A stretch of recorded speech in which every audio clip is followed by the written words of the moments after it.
Tu patrimonio no se construye con suerte, se construye en base a un diagnóstico, estrategia, implementación y seguimiento. En RecVal Global te acompañamos con una mirada en 360 grados, inversión, protección y planificación, arquitectura abierta, soluciones locales e internacionales y un proceso profesional que se adapta a tu perfil y tus metas. Porque no se trata solo de invertir, se trata de proteger lo que has construido y hacer crecer lo que viene. RecVal Global, gestión patrimonial con visión global. ¿Qué pasaría si nuestras niñas y niños pudieran aprender desde pequeños a cuidar su dinero para cumplir sus sueños? Mi Primera Chaucha presenta el primer libro chileno de educación y concientización financiera infantil. Una historia entretenida, cercana y llena de valores. Con Sofía y los personajes de Villa Chaucha, tus hijos aprenderán a ahorrar, planificar, emprender y compartir de una forma práctica y entretenida. Mi Primera Chaucha, el inicio de mi éxito financiero, porque el futuro se construye con educación financiera desde hoy.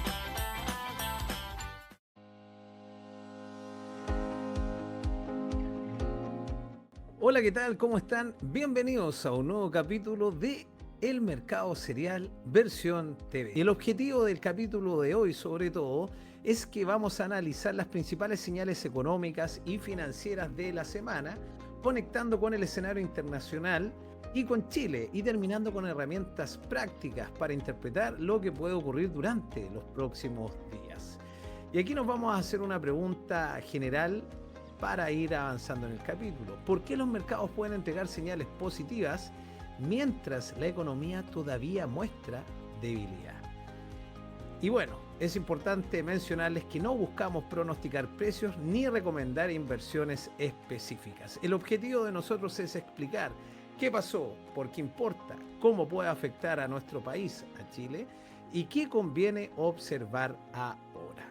Y por supuesto, para conversar respecto a todas estas noticias, informaciones, datos, números, economía y lo que está pasando alrededor de todo el mundo y nuestro país, nos acompañan, por supuesto, nuestros panelistas acreditados, asesores financieros acreditados por la CAMB. Bienvenidos Daniela Recabal y Gonzalo Jofré. ¿Cómo están? ¿Cómo ha estado este fin de semana? Y ya estamos próximos a comenzar ya una nueva semana. Un gusto de saludarte, Mariano, un gusto también de saludarte, Gonzalo. Y bueno, expectante de todo lo que traemos el día de hoy, este análisis que nos va a permitir comenzar una semana mucho más preparados. Hola Mariano, hola Daniela, ¿qué tal? Aquí este domingo esperando que comience la semana, preparadísimo y atento a lo que nos traen los mercados. Perfecto, esa es la idea, conversar, porque tuvimos una semana, ¿no es cierto?, bastante movida. Y bueno, vamos a entrar en acción de inmediato, Gonzalo y Daniela, porque traemos hartos datos. El tiempo es un escaso recurso, ¿cierto?, sobre todo en los programas, así que vamos a ir avanzando. Así que vamos a presentar la primera lámina con lo que vamos a comenzar hablando. Tenemos un tema importante que se ha vuelto a poner en nuestro radar. Y con esto voy a dar inicio al bloque que es el pulso global. Y vamos a comenzar con un semanario geopolítico, porque en Medio Oriente tenemos el estrecho de Hormuz y hay una presión sobre el petróleo nuevamente, ¿no es cierto? Como pueden ver en la imagen que estamos mostrando, se puede ver el estrecho de Hormuz, ¿no es cierto? Y hay una tensión entre Estados Unidos, junto con Israel también, que se ha sumado, e Irán, que continúa afectando las expectativas sobre el suministro energético y tránsito marítimo por el Golfo Pérsico. El petróleo Brent se ha mantenido esta semana en niveles muy elevados y como hemos estado conversando con Daniela, ¿no es cierto?, día a día y también con Gonzalo, ¿cierto?, se ha mantenido en un precio promedio hasta el día viernes de $94 por barril y que ha tenido un avance semanal muy importante. Entonces, esto, Daniel y Gonzalo, es un conflicto y que muchos se deben estar preguntando, los que nos están viendo y escuchando, que es un conflicto que ha ocurrido a miles de kilómetros, ¿no es cierto? Y que nos preguntamos cómo esto nos puede terminar afectando. Y aquí hay una pregunta principal que quería hacerle tanto a Gonzalo y a Daniela para que nos vayan respondiendo.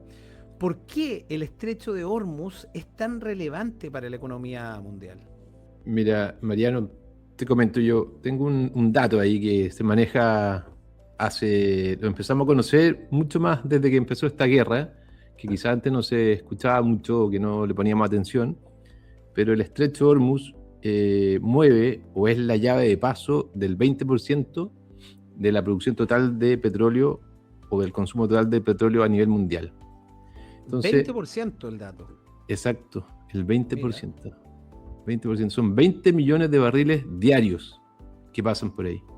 Mira, el profesor Gonzalo siempre trayéndonos datos tan específicos, Dani. 20 millones de barriles. Oye, Así la es. cantidad 20 de millones. barcos, de buques que deben transitar día a día. Mira, interesante dato. Pasa petróleo y también pasa gas líquido. Es un poco menor, pero también. Es como un cuarto. Baja la proporción, pero también es importante. O sea, el gas también es un insumo muy importante para la producción y todos lo ocupamos. La calefacción, acuérdense que en Europa principalmente ocupan gas. Entonces, tu pregunta inicial era cómo nos afecta. Entonces, si la llave de paso del petróleo y la oferta se está reduciendo, y nosotros que somos un país principalmente consumidor de petróleo, importador de petróleo, nos suben todos los costos de producción y por ende, al igual que todo el mundo, estamos sufriendo una inflación ya bastante que no se ha podido controlar a nivel mundial. En Chile estamos un poquito más aterrizados, pero de todas formas son niveles que si se mantienen en el tiempo son un poquito más preocupantes. Mira, muy, muy interesante. Y Daniela, No, sorry, que te quería acotar, solo que que me gustó el concepto llave de paso, pero son 33 kilómetros, nada más el estrecho de Hormuz. O sea, es realmente 33 una llave kilómetros. de paso. mira, son 33 kilómetros, pero ¿saben a cuánta distancia está de Chile? 13.000 kilómetros. 13.000. Y por eso es plantearse cómo algo que impacta 13.000 kilómetros de distancia impacta también en nuestro Mira, país. a propósito de eso, te quería dar otro dato. Los principales consumidores de esos 20% no es América Latina, no somos nosotros. El principal consumidor de esos 20% es Asia y Europa, principalmente, y China. Efectivamente. Entonces, si le suben los costos de producción a China y también, aparte del costo de producción, sino que le interrumpe la cadena de producción, a nosotros nos va a impactar. Recuerden que uno de los principales socios comerciales que tenemos es China, porque nos compra mucho cobre y otras cosas más también. Correcto. Efectivamente. Y bueno, ahí justamente tenemos ese cuello de botella. Y lo que tú dices, Gonzalo, es muy cierto, porque también acá, efectivamente, en Chile nosotros consumimos petróleo que viene desde Brasil y Argentina principalmente. Uno que llega a la refinería de Concepción, Talcahuano, si no me equivoco, mediante el gasoducto desde Argentina para allá, y lo otro llega, ¿no es cierto?, por el puerto de Ventanas, a la ENAP, que es también el petróleo que viene desde Brasil. Ahora, es un tema de analizar por qué esos precios del crudo que vienen de afuera, ¿no es cierto? Porque siempre estamos hablando del Brent y del WTI, que es del Golfo ¿no es cierto?, de California, ¿no es cierto?, que va para allá. ¿Por qué nos afectan esos precios si finalmente nosotros no estamos consumiendo ese petróleo? Porque tal como tú dices, Gonzalo, fíjate, pues un 20% del consumo mundial, pero que no corresponde a nuestro lado. Y aún así nos fijamos en ese precio. Es algo a analizar. Y justamente la semana que pasó, el día jueves, tuvimos justamente una nueva alza que se concretó en casi 100 pesos en el diésel. Y obviamente eso impacta en la cadena logística de nuestro país, porque somos un país que tiene mucho tránsito de camiones, y los camiones principalmente se mueven con el combustible del petróleo diésel, así que súper importante. Ahora, bueno, entendiendo este tema del cuello de botella que pasa en el estrecho de Hormuz, ya sabemos que hay un conflicto geopolítico, estamos muy pendientes a qué es lo que va a pasar, declaraciones que puede a ser el presidente Donald Trump, cómo responden también desde Irán y cómo lo toma el mundo, porque eso solamente de repente por opiniones se mueven los mercados y genera la volatilidad justamente en este tema de los precios del crudo, y que obviamente eso nos va a afectar. Así que bueno, vamos a pasar a la siguiente lámina, dejando el petróleo un poco detrás. Y en esta segunda lámina vamos a hablar con respecto a qué fue lo que movió a los mercados esta semana, más allá del petróleo, porque no solamente el petróleo, el costo del crudo es lo que mueve los mercados, porque tenemos resultados de empresas, tenemos distintos informes que se van publicando, tenemos también los temas de las tasas. Y aquí, Daniela, quiero también que tú te explayes, porque justamente pasaron cosas en la semana y fíjense cómo se ve el panorama de la semana. Se ve rojo, ¿no es cierto? Porque el promedio de estos índices en la semana tuvo una variación semanal relativamente negativa, un S&P 500 que tuvo una variación semanal de un menos 1.4%, el Nasdaq, ¿no es cierto?, el índice rey de las tecnológicas, con un menos 2.1%, en Europa el Stock 600 un menos 0.6%, y en Asia el Nikkei un menos 3.9%. Creo que aquí, justamente en estos 4 índices, hay algo común, hay un rubro, si se puede decir, o un mercado de ciertas acciones, de ciertas empresas, que tuvo mucho que ver en esto, ¿no, Daniela? Tuvo mucho que ver la tecnología, como siempre, Mariano. Ha marcado ahí un factor relevante en estas últimas semanas. Y si bien es cierto, bueno, si miramos tan solo Estados Unidos, Mariano, en cuanto a las variaciones que terminaron el pasado viernes, bueno, hubo un equilibrio entre el S&P 500, la baja que tuvo, también cayó el Dow Jones, pero el Nasdaq Composite tan solo cayó un 1%, y si nos vamos a la lámina, el acumulado es un 2.1%. De la semana. Por otro lado, claro, y por otro lado en Asia también tuvimos acciones como Samsung, SK Hynix, perdón, claro, que también están en la mira, están en el radar de los inversionistas y que también tuvieron un ajuste. Y claro, tiene relación con lo que hablamos en el programa pasado, que está relacionado no tan solo con los resultados. Hemos tenido buenos resultados corporativos, pero quizás no cumplen las expectativas de lo que el mercado espera.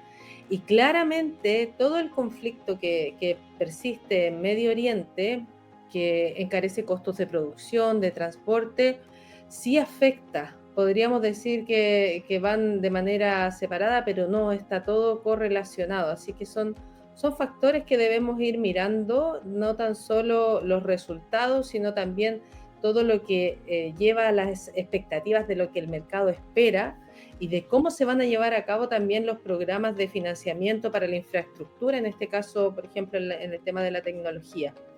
Pero sí, estamos golpeados ahí en rojo, súper descriptiva la lámina que nos mostrabas, Mariano. Muy rojo, sí. Sí. Gonzalo, algo para agregar ahí, sobre todo en el tema de Samsung Electronics y ese que Hynix, que dieron mucho que hablar en la semana.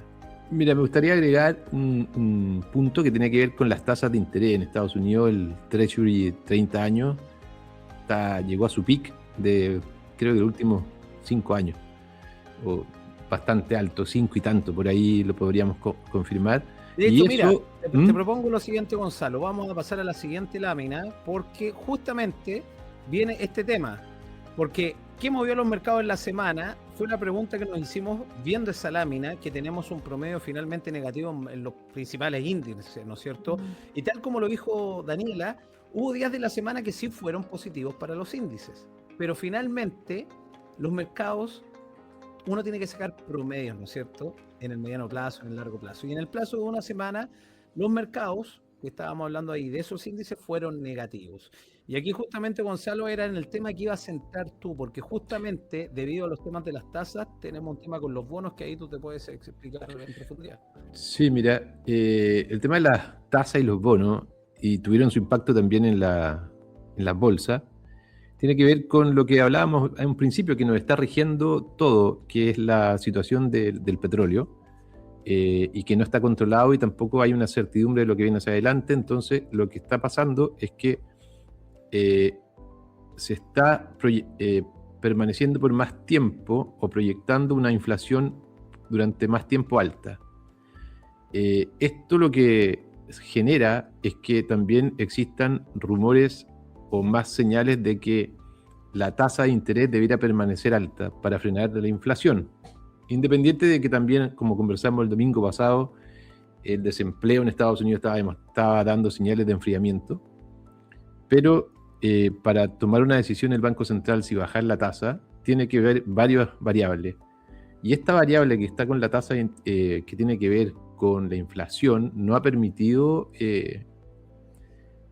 tener una tranquilidad o una certeza de lo que viene adelante. Entonces, mira, si la inflación y el petróleo sigue alto, las tasas de interés de los bonos se mantienen altos porque se presume que la inflación va a mantenerse. Y cuando hay costos de financiamiento altos, las inversiones o las acciones tienden a desvalorizarse, dado que su valor presente se hace al descuento de una tasa de mercado. Y si tú subes la tasa de interés, los costos de proyecto y financiamiento y los valores presentes de esas acciones se reducen. Entonces, por eso hay también una caída en las valorizaciones, porque hay una anticipación de lo que podría estar pasando en el futuro. Y sumado que las subidas de tasas de interés también traen un potencial de crecimiento o bajo en la actividad económica, frena la actividad económica. Entonces, por ende, las acciones o la utilidad de las empresas también por esa variable podrían caer, sumado a lo que estábamos hablando de esto de del precio o la tasa de interés que estaría subiendo. Mira, súper interesante. Y Gonzalo, esto también, el tema de los bonos del Tesoro, ODS, me imagino que es una prima de riesgo, ¿no es cierto?, que se comienzan a subir, ¿no es cierto?, la presión y empieza a subir en porcentaje estos bonos, ¿no es cierto?, tanto el de 10 como mencionaste tú el de 30 años. Y ahí justamente cayendo en el dato más específico, porque en la lámina podemos ver que la tasa de interés en Estados Unidos se mantuvo en un rango, ¿no es cierto? Tengo una noticia del 19 de agosto, donde por una votación de 9 contra 3, ¿no es cierto?, se mantuvo la tasa en ese rango, pero hubo tres disidentes, ¿no es cierto?, 3 personas, que ahí quisiera saber la opinión de Daniel Gonzalo. ¿Qué habrán estado pensando esas personas, esos 3,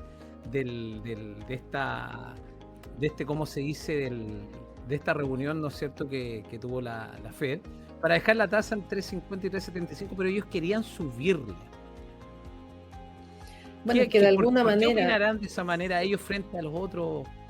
Sí, a los yo otros creo 9. yo creo que estamos, como bien dice Gonzalo, como todo converge finalmente en decisiones que toman los bancos centrales, y estas noticias son relevantes para tomar ese tipo de decisiones.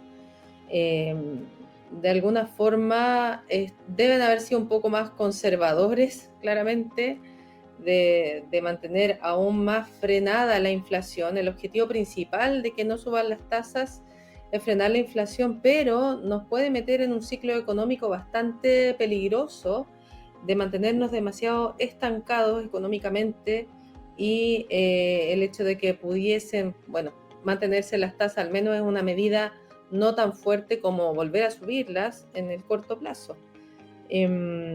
Yo creo que podrían de alguna manera estar pensando que es la única manera de frenar el efecto de la inflación y todo lo que está ocurriendo, pero finalmente, Mariano y Gonzalo, todo lo que pasa con Donald Trump y las noticias que sabemos a diario, ahora que va a aplicar nuevas sanciones a quienes estén a favor de Irán, o cualquier simpatizante que esté todavía haciendo negocios con ellos, eso también afecta nuevamente. Todo este tema geopolítico finalmente afecta en lo económico y en las decisiones de los bancos centrales. De alguna manera está todo correlacionado.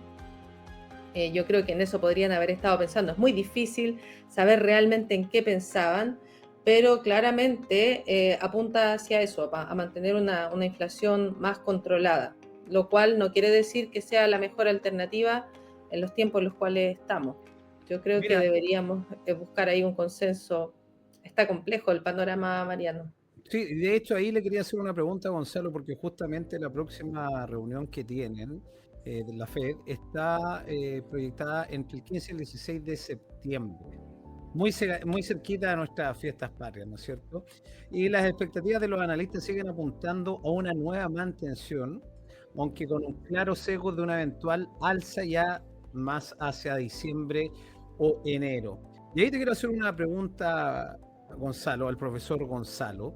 ¿Qué podría llevarnos efectivamente a que estas tres personas, por ejemplo, que querían que se subiera la tasa frente a los otros que decidieron, ¿no es cierto?, mantenerla, podría pasar, ¿qué podría pasar para que finalmente se suba la tasa en la próxima reunión? Bueno, primero, gracias por lo de profesor, pero acá hay un tema para que suban la tasa. Mira, ¿qué podría pasar? ¿O qué señales va a dar los mercados en el caso de que para subir la tasa? Bueno, si se alarga el tema de Hormuz y sigue generando más tensión y más involucramiento,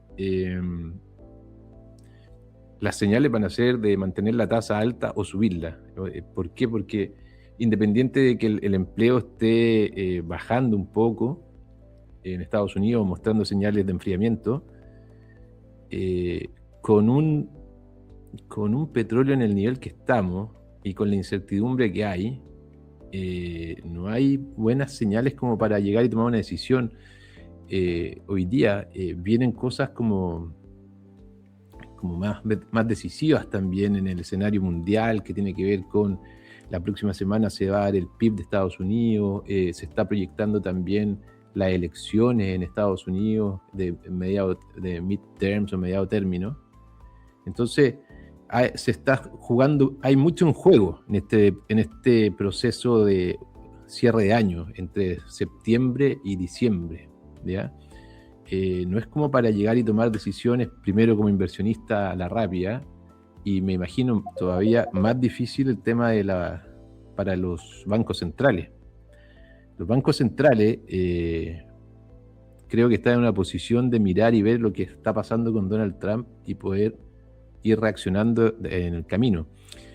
Y yendo a la pregunta en sí, para que se suba la tasa, deberíamos, si hay una escalada en el conflicto y pasamos el precio de los 100, el barril de petróleo sobre los 100, creo que la tasa, más que subirla ahora, van a haber expectativas de que se va a subir en diciembre y quizás un par de veces más durante el año 2027.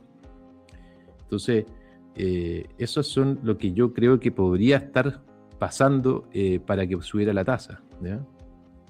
De hecho, justamente a eso iba, porque uno de los principales motivos, claro, si tenemos una escalada ya a un nivel mayor, porque están los temas tensos, ¿no es cierto? Y ya tuvimos un petróleo, ¿no es cierto?, sobre los $100 por barril, pero frente a una escalada más grave, por así decirlo, podríamos tener de manera constante un barril sobre los $100, y eso nos manda una inflación. No es para calcularla, pero obviamente nos va a disparar la inflación tanto en el mismo Estados Unidos, y eso nos puede llevar justamente a subir una tasa. Y si sube la tasa de Estados Unidos, me imagino que en nuestra economía emergente, ¿cuál sería la decisión también? Seguir el rumbo, ¿no? Siguen el rumbo, suben las tasas y los costos de financiamiento para todo. El tema ahí es el crecimiento económico. Al subir las tasas, las proyecciones y las expectativas de todas las empresas, incluso nosotros como personas naturales contra nuestros créditos de consumo, tampoco nos vamos a querer endeudar con sus tasas más altas. Entonces la economía se va a frenar. Eso es muy perjudicial, porque estaríamos en ese escenario que se habla de inflaciones altas y poco crecimiento. El concepto es esta inflación. Esta inflación, claro. Y ahí después, para el segundo bloque, creo que sería bueno que caigamos un poco en esa opinión, porque ¿no es cierto que todo este tema de la mega reforma y que tiene varios contextos tributarios, tiene una intención de reactivar la economía, ¿cierto? Correcto. Entonces, ¿qué va a pasar si seguimos, ¿no es cierto? El tema de la mega reforma está enfocada en eso, pero si se escala el conflicto bélico afuera, se nos puede generar a nivel local un tremendo problema justamente, porque vamos a quedar con una próxima, ¿no es cierto?, reforma tributaria, ciertas normas que no van a tener mucho sentido si tenemos una escalada geopolítica que van a subir las tasas y finalmente nos vamos a quedar prácticamente con una economía más congelada y caer en este relativo strike técnico que sería la estanflación, como dijo Gonzalo. Pero bueno, lo vamos a dejar para el segundo bloque porque es un tema bastante interesante, que es un escenario que podría pasar. Uno lo dice, chuta, pero puede pasar perfectamente que se escale el conflicto bélico, porque esto cada vez está siendo más tenso, se están metiendo otros actores, y bueno, esperemos que no termine así. Pero bueno, vamos a pasar a la siguiente lámina antes de irnos al corte comercial, y vamos a hablar del termómetro de las materias primas, porque tenemos justamente, y aquí dejo la opinión también a Daniela y a Gonzalo, porque ya hablamos, ¿no es cierto?, que mira, ahí está el indicador muy claro, que la variación semanal fue de un 5.6% del petróleo Brent. Es un número alto que en la semana acumule o tenga una variación promedio de un 5.6% es altísima. Sí. Por otro lado, tenemos un dólar que en la semana prácticamente tuvo, por justamente estas volatilidades, ¿no es cierto?, por lo geopolítico, el dólar lo tenemos que cerró en 915.38, pero llegamos a estar en los 926 y así se las llevó y terminó con una variación plana. Y tenemos un cobre, y aquí pasa algo que no sé cómo aterrizarlo, porque tenemos un cobre en un precio histórico, ¿no es cierto?, que se está sosteniendo, que si bien, fíjense, la variación semanal fue un menos 1.96, y aún así sigue estando el precio del cobre en un precio alto, lo cual nos beneficia porque tenemos un mayor ingreso de divisas, ¿no es cierto?, y con un tipo de cambio que no tiene una relación muy lógica, porque con ese valor del cobre sabemos que el precio del dólar en Chile debería ser cercano a los 8.50, 8.60. Bajo 900, sí. Claro, entonces Sí. En este minuto es como favorable casi de cierta manera, pero también por otro lado tenemos el índice del dólar a nivel global, que es el DXY, ¿no es cierto?, que ha caído de los 100. ¿Cómo podemos interpretar esta gráfica, Daniel? Es que bueno, no deberíamos pensar que porque ocurrió algo hoy, Mariano, necesariamente esto va a seguir ocurriendo mañana. Hay muchos impulsos, muchas fuerzas que hoy día están presionando los mercados. El precio del cobre puede subir por una noticia puntual, por expectativas sobre China. Por otro lado, China va a seguir haciendo negocios con Irán, no va a hacer caso de las sanciones que pudiera prometer Donald Trump, porque no sabemos si se van a cumplir o no. Sabemos que un día está amigo, otro día enemigo. Entonces son tantos los factores que un movimiento diario no necesariamente va a marcar una tendencia. A eso quiero ir. Y sí, efectivamente nosotros siempre estamos pendientes de esta relación que se da en Chile entre el cobre y el dólar, pero también tenemos que ver qué es lo que está pasando a nivel mundial y a nivel global, y sabemos también que China, es uno de nuestros principales compradores, ¿ya? Ahora, también influyen las tasas de interés entre Estados Unidos y Chile, las expectativas sobre la Reserva Federal, los datos que van a venir sobre la inflación, el crecimiento económico, el apetito por el riesgo. Todo eso converge y no necesariamente, por eso te digo, no necesariamente deberíamos ver este dato como algo determinante o que esté marcando una tendencia, sino que debemos seguir atentos a los factores geopolíticos que luego se vuelven e impactan en nuestro bolsillo y en estos datos duros que estamos muy pendientes, que están relacionados con tasa e inflación. Entonces, bueno, hay que estar atentos a los movimientos, lo importante es estar informados. Y lo importante para quien está tomando decisiones de inversión o para las familias con relación a los gastos que puedan tener o a los plazos que manejen, siempre considerar horizonte, plazo, perfil de riesgo, antes de tomar una decisión muy visceral, por decirlo de otra Claro. manera, ¿ya? Hay que estar muy atentos entonces cuáles son las expectativas personales, porque realmente no tenemos el control hoy día De lo que puede de, pasar. claro, de cómo estas fuerzas se van a desenvolver. De hecho, estamos prácticamente como ir al casino, ¿no es cierto? Voy por el rojo, voy por el negro y prácticamente como un azar hoy en día, pero justamente lo que dices tú, Dani, hay que tener estrategia en la parte de inversiones. Para eso se requieren también, y hay que decirlo, asesores financieros acreditados, tanto como Daniela Recabal y Gonzalo Jofre. Antes de irnos al corte comercial, quiero que dejemos la siguiente lámina en pantalla, porque vamos a volver ya con el contexto local, de nuestro mercado local. Y nos vamos a quedar con esto, 4 fuerzas que moverán la próxima semana, ¿cierto? El petróleo, las tasas, obviamente ya están hablando, el riesgo global sobre todo, ¿no es cierto? Porque ¿qué va a pasar ahí? El tema que tiene que ver con el petróleo y el riesgo que va a elevar la volatilidad de los mercados. Y todas estas variables actúan interactuando entre sí, porque ninguna de estas actúa sola. Una lleva a reaccionar una de otra. Si sube el petróleo, tenemos riesgo global, tenemos volatilidad. Como hemos hablado, las tasas movieron los bonos y por supuesto todo eso impacta, queramos o no, en el cobre, que en esta ocasión, también por un tema de demanda, quizás de oferta y demanda, tenemos un precio de cobre alto. Pero eso, sí que nos vamos a un breve corte comercial y continuamos con el mercado cereal versión TV. Vamos y volvemos. ¿Qué pasaría si nuestras niñas y niños pudieran aprender desde pequeños a cuidar su dinero para cumplir sus sueños? Mi primera chaucha presenta el primer libro chileno de educación y concientización financiera infantil. Una historia entretenida, cercana y llena de valores. Con Sofía y los personajes de Villa Chaucha, tus hijos aprenderán a ahorrar, planificar, emprender y compartir de una forma práctica y entretenida. Mi primera chaucha, el inicio de mi éxito financiero, porque el futuro se construye con educación financiera desde hoy. Tu patrimonio no se construye con suerte, se construye en base a un diagnóstico, estrategia, implementación y seguimiento. En RegVal Global te acompañamos con una mirada en 360 grados, inversión, protección y planificación, arquitectura abierta, soluciones locales e internacionales y un proceso profesional que se adapta a tu perfil y tus metas. Porque no se trata solo de invertir, se trata de proteger lo que has construido y hacer crecer lo que viene. RegVal Global, gestión patrimonial con visión global.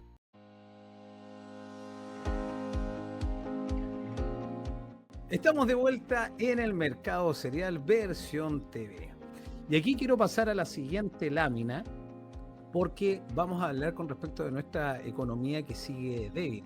Y esta es una de las cifras más importantes que conocemos durante la semana, ya que es de la radiografía de Chile. El Banco Central informó que durante el segundo trimestre del 2026, el PIB chileno cayó 0,2% respecto del mismo periodo del año anterior. Y en términos desestacionalizados, comparado con el trimestre inmediatamente anterior, la economía no registró variación. Por eso ahí lo pueden ver en la gráfica muy explícitamente en números. La minería y las exportaciones tuvieron incidencia negativa, tal como lo pueden ver en la gráfica, con el color rojito, ¿no es cierto?, que en los mercados significa caída. Y en el caso del comercio y algunos servicios mostraron mayor dinamismo y por eso se muestran en verde, porque tuvo un resultado positivo.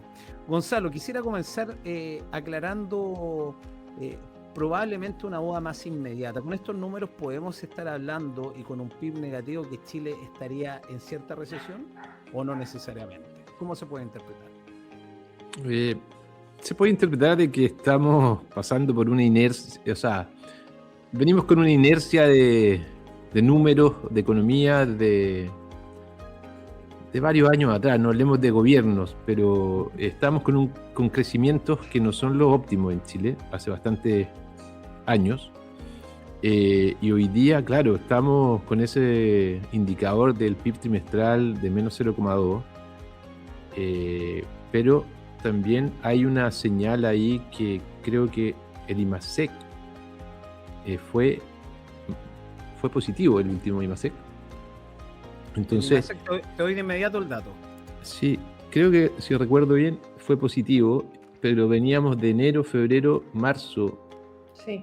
Sí, y abril, creo, veníamos con 5 periodos negativos y tuvimos un negativo. sexto periodo que corresponde a junio, porque Junio. va desfasado, Junio, que claro. fue justamente el IMASEC de un 2.4%, que es el dato que Claro. estábamos por dar. Ujú. Entonces, vienen varios, o sea, es como una inercia negativa que venía, ¿ya? Yo no lo vería como de que vamos hacia un camino más negativo aún, dado que el IMASEC, como te digo, el último está dando repuntes en sus valores, o sea, fue positivo. Y además, el tema que se viene en el futuro, también con los periodos de septiembre, octubre, noviembre y diciembre, que tiene que ver con meses muy buenos para el consumo chileno. Hay inversión, hay un clima también que cambia en temas climático. Se nos va un poquito el invierno tiene menor actividad económica, por ende también bajan los números. Y en el verano hay mucho más actividad, valga la redundancia, tiene que ver con los temas de los temporeros, hay trabajos temporales. Entonces, yo no lo veo como si fuéramos a una recesión, lo veo al revés. Hoy día también, y creo que lo que estamos viendo en la bolsa está anticipando también mejores resultados económicos para el próximo año. Si estamos viendo, recuerden que la bolsa anticipa los resultados económicos de las empresas en el futuro y por eso suben los precios. Habla de los futuros precios, no de los precios pasados. Y hoy día la bolsa está volviendo a retomar, pasó los 11.000 puntos en el IPSA y creo que vamos en ese camino. Yo voy por esa señal. Ya hay un concepto técnico que la Dani también, yo creo que me puede apoyar ahí. Cuando se habla o hemos escuchado recesión técnica, se habla de 2 trimestres consecutivos negativos. Y vamos a seguir conversando justamente con las láminas, ¿no es cierto? Bueno, estamos con la economía que claramente se muestra débil, pero también hablamos, Daniela, ¿no es cierto?, que durante todo el año este tema del IMASEC, ¿no es cierto?, veníamos hablando de que la minería nos traía malos datos. ¿Te acuerdas que lo hablábamos constantemente en los programas de la mañana en la radio? Que la minería caía, pero por abajo había un consumo que subía, ¿te acuerdas? Que el dato iba así.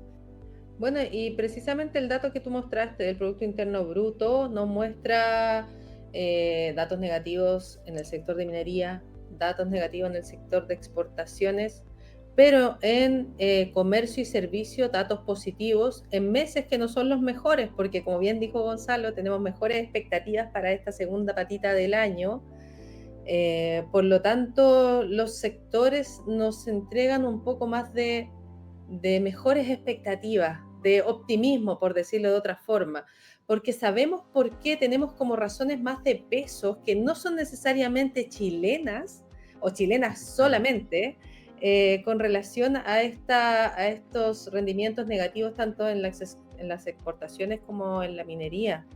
Hay algo que se está viviendo a nivel global, sin embargo estamos bien en comercio y servicios, entonces esa expectativa nos puede entregar o esa información nos puede entregar expectativas más positivas de lo que viene, más que una tendencia o como decías tú, que estemos en un periodo de recesión. No, yo también concuerdo con Gonzalo en que tenemos más una expectativa más positiva que negativa.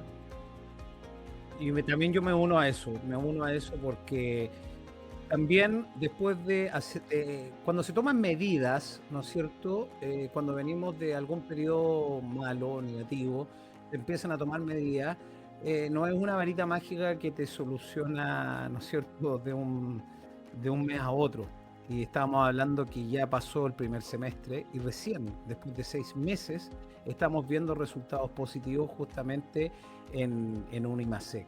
Y bueno, vamos a pasar a la siguiente lámina, Daniela y Gonzalo, que tiene que ver justamente cuánto se moverá el UF. Y aquí yo quiero que la Daniela nos diga algo porque en el último programa que tuvimos el día viernes en la radio, me encantó esa aclaración que me hizo porque hasta yo me sorprendí, siendo una persona que debiera manejar muchos aspectos de esto, ¿no es cierto? Nunca terminamos de aprender. Porque justamente el IPC de julio fue de un 0.1%. 0,1. Y se acuerdan que el mes anterior tuvimos un IPC de 0,0. Y tuvimos Sí. un UF plana durante todo el mes. Y íbamos mencionando que todos los días había un mismo valor del UF. Pero desde que salió este dato, el día 7 de agosto, del 0,1% que tuvimos de inflación, yo dije erróneamente en ese programa que todos los días se iba a ir reajustando la UF en un 0,1%, lo cual era una brutalidad de número. Es Y una Dani- brutalidad. y Mariano. Daniela tuvo una amabilidad en aclarármelo, porque efectivamente lo que había que hacer con este número, y aquí van a aprender todos los que nos están viendo y escuchando, es que se dividía por 30, ¿no es cierto, Daniela? Correcto. Es decir, por los números que viene el mes que se aproxima de 9 a 9, porque conocemos, el IPC empieza a regir a partir del día 9 del mes presente hasta el día 9 del mes siguiente, o del 10 al 9, ya no recuerdo bien ahí exacto, pero si estamos en un año bisiesto y estamos con 28 días en febrero, entre febrero y marzo, claro, vamos a tener menos días, pero el IPC va a determinar los días entre ese periodo. Entonces, si son 30 días, entonces este 0,1% se debe dividir en 30 y esa es la variación diaria de la UEF. Este 0,1 dividido por 30 que deduzco debiera ser un 0,03, qué sé yo, no sé. Porque si no nos volveríamos locos con toda la inflación y lo que tiene relación con la UEF para nuestro bolsillo, como pueden ser los créditos hipotecarios y otros. Así Efectivamente. que, sí, Y eso. Dani, justamente hicimos un ejercicio el viernes en la mañana, porque sacamos la calculadora, prácticamente la calculadora de la UEF, y ahí podemos mostrar la lámina que estábamos viendo, porque, tal como dice Daniela, al dividir 0,1 en 30 días nos da 0,003. Ese era el número. Y si uno se va, y aquí nos vamos a ir al dato, ya para que la gente aprenda a buscar esta información, porque dice, mañana, sí, nos puede escuchar todos los días en el mercado cereal del día, ¿no es cierto? Por radio UCB a las 7:30, 7:35 de la mañana hasta las 8, y vamos a dar todos los días el valor del UF. Pero si usted quiere buscar cuánto va a estar el UF en un día específico del mes, el Banco Central ya lo tiene calculado y lo pueden encontrar incluso en las páginas del Servicio de Impuestos Internos. Sí. Y usted puede poner UF hoy y le van a salir los links y ahí usted se va a dar cuenta que va a salir el UF. Y la Dani me enseñó otro dato que yo me había equivocado y lo admito, porque yo pensé que el UF era de lunes a viernes, Gonzalo. Y la Dani me dice, no, y después lo comprobé, de lunes a domingo, el sábado también se reajusta el UF y el domingo también. Así que aquí el dato... No descansa. La inflación no descansa, no tiene días feriados. Si usted pensaba pagar el dividendo el día viernes y dijo, no, mejor lo voy a pagar el domingo, total, la UEF se vuelve a reajustar el Salió lunes, más caro. le va a salir más caro el día domingo y el día sábado. Así que, ojo, y justamente aquí tenemos un ejemplo que tenemos en la lámina, que es un número duro, redondo, ¿no es cierto? 2000 UF, que equivale a 77.976.000. Y con un IPC de julio tenemos un cálculo que el incremento en pesos fue de 78.000 pesos. Puede ser un número pequeño de 78.000 sobre los 77 millones, pero vamos calculando esto en el tiempo. El valor de UF hoy día, ¿de cuánto es? Si no me equivoco, de 40.800 y algo, ahí si alguien puede buscar el dato. Pero, el UF, profesor Gonzalo, ¿cuánto valía el UF hace 5 años atrás? Hace 5 años atrás. Te digo el de hoy. El de hoy, 40.860 o sea, no, esto fue, perdón, al cierre del día viernes. Varió hoy y ayer también, sábado también varió. Pero estamos ya en los 4.000, sobre 4.800 pesos la UF, chicos. Mira, el 1 de enero del 2020 estaba a 28.300 pesos. Fíjense, hace 5 años atrás. Ese es un dato tremendo de cómo ha afectado a la inflación, ¿no es cierto?, claro, en el tiempo. O sea, y ahí aquí tenemos un dato súper importante, porque es el mejor ejemplo de que el dinero en el tiempo pierde valor. Porque tú dijiste, Gonzalo, 25.000 pesos, ¿no es cierto? 28.000. 28.000 pesos y hoy día 44% subió. 44%. O sea, en 5 años, si usted tenía 10.000 pesos, hoy no valen 10.000 pesos. Estábamos hablando de prácticamente, hoy esos 10.000 valen ¿cuánto? 6.000 pesos, 5.000 y algo. Claro. Y ahí es donde una lección de educación financiera muy importante que tenemos que aprender y grabarnos todo. El dinero en el tiempo pierde valor, por eso es súper importante aprender y qué mejor que Sí. asesorarse con asesores financieros acreditados como Daniela y Gonzalo, ¿no es cierto? Porque existen herramientas para protegerse, justamente, sin necesariamente saber invertir, pero proteger su dinero, ¿no es cierto? Y no tenerlo en una cuenta o bajo el colchón como solían hacer quizás nuestros abuelos. Bueno, no existían estos mecanismos también en esos años, pero hoy en día existen mecanismos que día a día nuestro dinero puede ir adquiriendo valor y peleando justamente con este tema de la inflación. ¿O Claro, no, ahí Gonzalo y Anela? hay un dato como para educarnos más, que también es desde lo ¿Dato mata básico. relato, profesor No, Gonzalo? no, solo que para todos, que siempre una inversión, para que no pase esto de perder el valor adquisitivo, tenemos que ganarle al IPC en el año. O Exacto. sea, si tienes una tasa nominal de hoy día, no sé, de un 4% en el año y la inflación es un 5% en el año, ya estás perdiendo plata. Entonces, siempre hay que fijarse de que si va a ahorrar en una cuenta de ahorro hoy día en el banco que sea o en un producto de inversión de ahorro, tienes que proyectar que le ganes al IPC en el año y por ende en los mensuales. Entonces, la tasa nominal, recuerden que es un dato que es cuánto tú ganas como en pesos, pero la real es que le restan la inflación. Y eso es lo que tú estás ganando. Oye, excelente dato, Gonzalo. Daniela, te quiero hacer una pregunta. ¿Existen Pregúnteme. herramientas o vehículos para invertir en UF, por ejemplo? Porque si sabemos que el UF es la que se va reajustando y si invertimos en pesos, nuestro dinero también puede ir perdiendo valor. Pero ¿podemos invertir en UF? Podemos invertir en UF en instrumentos financieros de mercado de capitales que tengan una tasa más UF. El más conocido y popular podría ser el depósito a plazo en UF, que te entrega una tasa X y esa tasa se aplica sobre un monto en UF. Si invierto, no sé, la UF está a 40.000 y invierto 10 millones, se le aplica la UF a eso y va a ir subiendo no tan solo por la tasa del depósito, sino que también por la inflación. Oye, Pero también hay fondos que invierten en UF y también una inversión inmobiliaria hoy día en Chile se valoriza en UF. Es decir, una propiedad también está valorizada en UF. Entonces sí, tenemos la forma eficiente y efectiva de protegernos contra la inflación a través de los distintos instrumentos de inversión. Y como decías tú, si yo dejo 10.000 pesos, lo hubiese dejado hace 10 años atrás, en lugar de tener 10.000 tendría 6.000 pesos. Lo que no hay que hacer, bien lo dijo Gonzalo, es dejar el dinero nominal, donde yo no tenga la posibilidad de protegerme en contra de la inflación. En contra pareciera como que me quiera atacar la inflación, pero sí, es estar atento a que mi dinero pueda mantenerse o pueda subir en la medida que también el valor del dinero suba. vamos a pasar a la siguiente lámina rápidamente porque en honor al tiempo tenemos que seguir pasando materia aquí con los dos profesores asesores financieros acreditados y tenemos el IPSA al cierre del día viernes. Tenemos un IPSA, Gonzalo y Daniela, que cerró en los 11.338 puntos, acumulando en la semana un alza de 2.7%. Fíjense lo que está pasando en Chile con respecto a todo el mundo. Chile subió en su índice un 2.7%, ¿no es cierto? Bueno, tenemos el índice del IPSA y el IXPA, pero el principal y el más líquido es el IPSA, que tiene las principales acciones, que si no me equivoco son 30, ¿no es cierto? 30. Claro. Y tenemos las mayores alzas. Y aquí hay un tema que probablemente es una de las contradicciones más interesantes de todo el programa.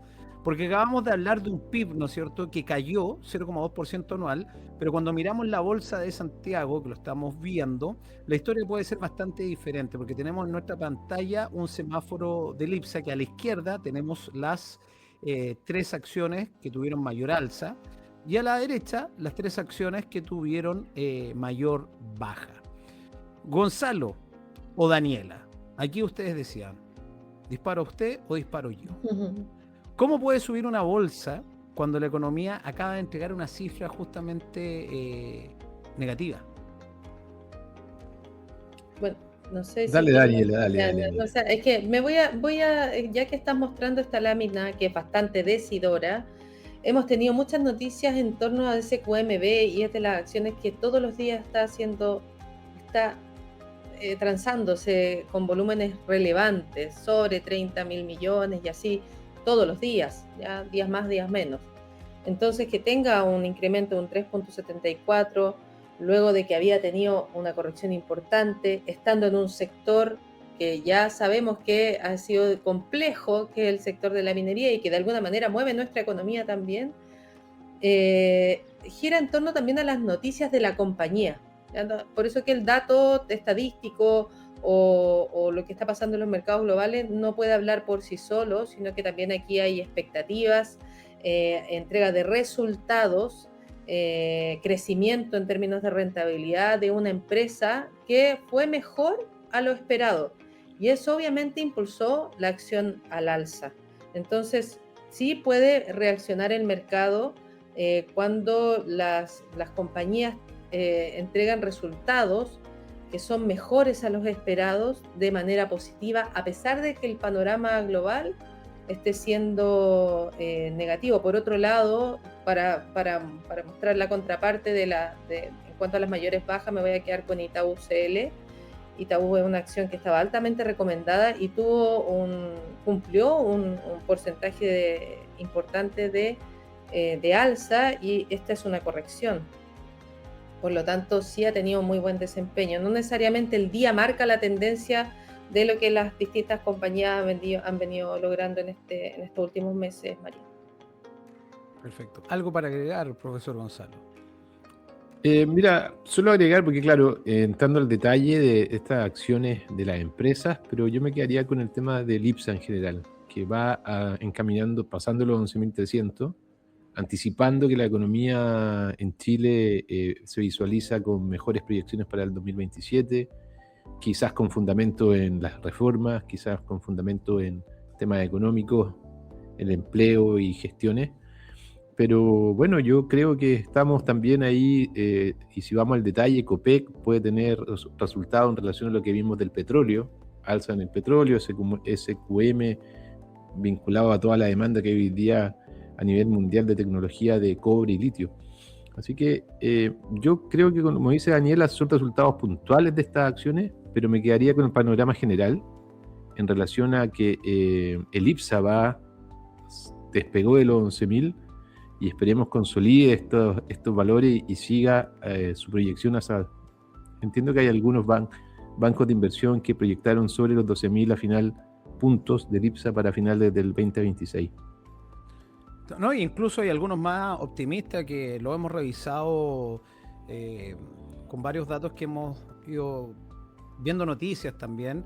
Estos precios objetivos también han dado el IPSA incluso sobre los 13.000 puntos, Gonzalo y Daniela. Hay distintas opiniones, porque justamente acá en Chile en algún minuto estaban diciendo 11.000 puntos y ahora ya estamos todos viendo 11.002, que va a estar 11.500. Corredores de acá de Chile que ya dan una proyección que vamos a cerrar este año, como tú decías, sobre quizás los 11.500 o los 12.500 incluso. Y justamente JP Morgan afuera daba incluso proyecciones sobre los 13.000. Entonces, bueno, es algo tan incierto porque justamente nos debemos a muchas cosas de lo que está pasando afuera y también resultados internos, ¿no es cierto? Y políticas internas. Vamos a pasar a la última página porque quiero que veamos lo siguiente de lo que tenemos que estar atentos para la próxima semana, porque aquí también vamos a sacar noticias para el próximo domingo, ¿no es cierto? Y tenemos las siguientes noticias que mirar en el radar, porque el día lunes 24 tenemos el IPP de julio, que se lee justamente en agosto, ¿ya? Aquí de repente ustedes pueden encontrar que estamos hablando de un mes anterior, pero es porque se van calculando, ¿no es cierto?, en periodos anteriores. Tenemos el índice de precios de productor, a diferencia del IPC, ¿no es cierto, Daniela? Tenemos también el viernes 28 datos de empleo nacional que tienen que ver entre el periodo de mayo y julio del 2026. Para Estados Unidos tenemos el miércoles 26 el dato del PIB del segundo trimestre. Como ya tuvimos esta semana, ¿no es cierto?, el de nosotros, viene el la economía un poquito más grande, por así decirlo, ¿no es cierto? De la gran economía. Ahí va a dar mucho que decir. Sí, exactamente. Va a estar muy bueno ese dato, porque recordemos que el anterior fue más bajo de lo esperado, el del trimestre anterior. Efectivamente. Y el de nosotros fue más alto que No, ¿cómo? No, el de nosotros también fue más bajo que el... No, estuvo en línea, el menos 0,2, efectivamente. Y el de Estados Unidos, como dices tú, fue más bajo que lo esperado. Vamos a ver qué va a pasar en este próximo dato del miércoles 26 de agosto. Y bueno, el día lunes 24, como decía, en Chile, aparte, les voy a contar la próxima semana que es un día muy importante, un dato muy importante también. Eso. Y Creo que yo lo voy a decir, no tú, yo lo diré. Bueno, muy bien, Daniela. Y tenemos también el miércoles 26, tenemos resultados de una tremenda, ¿no es cierto? Una gran tecnológica que está dentro, si no me equivoco, de la... ¿Está en las magníficas, Gonzalo, no? En el grupo de las Trillions, ¿sí? Perfecto. No sé si es la de las 7 magníficas, pero entró al grupo de los Trillions. O sea, está dentro de no de las grandes, de las tremendas empresas. Y Hay tenemos un club, resultados. claro, club de los Trillions. Voy a revisar. Mira, Dale. Club de los Trillions. Sí. Y tenemos los resultados del segundo trimestre, ¿no es cierto? Y proyecciones para el 2027. Y bueno, el día miércoles 26, ojo, al término del mercado se publican los resultados. Y ahí es donde todos los inversionistas, los traders, agarran la billetera, sacan puntería y entran para el próximo día. Pero para eso hay que estar muy preparados o asesorarse. Y en temas de geopolítica, entre el 24 y el 28, por supuesto, tenemos que estar muy atentos a lo que puede pasar en el estrecho de Hormuz. Y en bancos centrales, el miércoles 26 también hay una noticia importante del PCE de julio, indicador de inflación seguido por la Fed. Así que aquí tenemos un mapa de qué que tenemos que estar atentos la próxima Tremendo calendario. Sí. Sí. Y ahí nos va a dar mucho dato, Daniela, para que aprovechamos de dejar invitados a todos los que nos están viendo y escuchando que de lunes a viernes, desde las 7:30, 7:35 de la mañana hasta las 8 de la mañana, tenemos el mercado cereal al día, mercados con contexto para decidir con criterio, para analizar todo lo que ha pasado en el contexto global, la geopolítica. Tenemos un radar global, tenemos también el pulso bursátil de lo que pasa en los mercados día a día, traemos los precios objetivos actualizados. Y eso lo vamos a estar viendo de lunes a viernes, así que los dejamos invitados. Así que bueno, Daniela y Gonzalo, estamos llegando al término del programa del día de hoy. Así que les agradezco por haberme acompañado y haber acompañado a todos los que nos están viendo y escuchando. Mucha información de valor. Y para la próxima semana ya nos vamos a estar preparando, porque a partir de mañana lunes la cosa se empieza a mover. Así que quedamos hasta acá.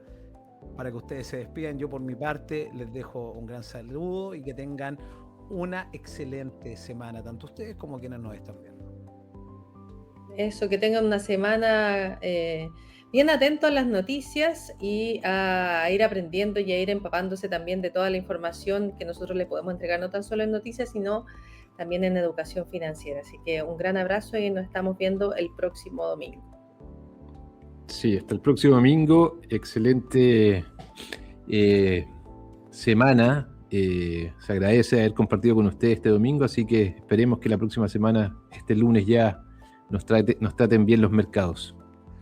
Sí, a ver si tenemos alguna noticia de que bajen un poquito el costo del crudo, ¿no es cierto? Y ahí la inflación también empieza a respirar un poquito. Así que bueno, esto ha sido todo por hoy en el mercado cereal versión TV, Mercados con Contexto para decidir con criterio, y nos encontramos el próximo domingo en el mismo canal, en el mismo YouTube, en el mismo Spotify, a la misma hora, a las 8 de la noche. Así que nos vemos, que estén muy bien. Chao, chao. Chao, chao.